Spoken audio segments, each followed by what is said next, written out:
Well, it's sort of, with respect, this building sort of, I saw the Williams, I see the Aston Martin, this is Britain, this is why we're great. We are the innovators, we have created some of the most incredible cars ever in the history of the world, and I think Bond sort of epitomises that, so it feels right to be here somehow, yeah. And with your experience and what you've done, what's your favourite memory?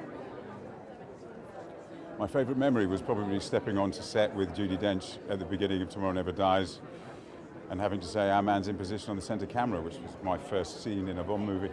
And great honour, 4 cameras set up, 200 extras, massive set, pure pressure, loved it, yeah.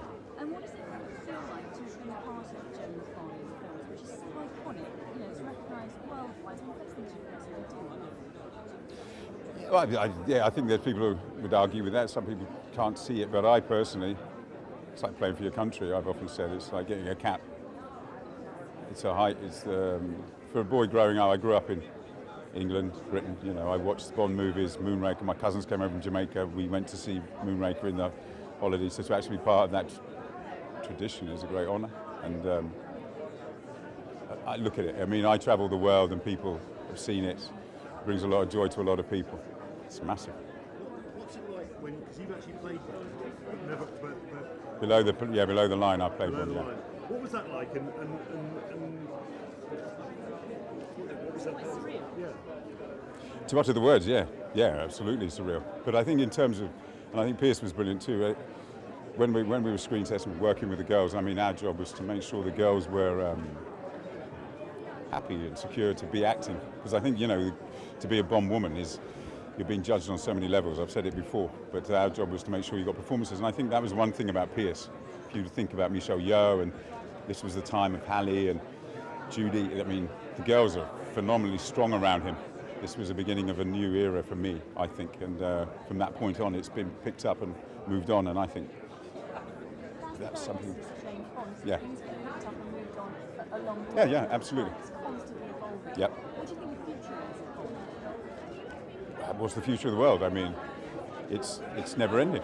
It can be whatever we want it to be. I mean, the thing, I've heard all sorts of debates from people, and the one thing they have to remember: this is film. We are aspirational. We're moving forward, and I think with the cars and the inventions and the gadgets, the same applies in terms of the manifestation of Bond. It can be whatever we want it to be, and whatever we need it to be. And I think with Daniel, we've been in conflict for 10 years. I think we needed a strong Bond at this particular point in time. I think Daniel is absolutely the right man for the job, because it's not pretty, it's hard. War is hard, violence isn't violence, and I think he shows it. It's dark, I like that. Characters always follow fashion to a degree, don't they?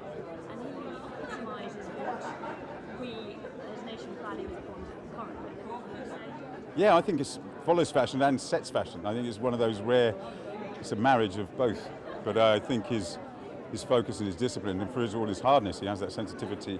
And some of the scenes, I think in his first one especially, in the shower, totally moving. I mean, he took every woman's heart out and taught a few men a few things. I think that's really important. I mean, real men don't have to be hard. They just are hard, I think. There we go.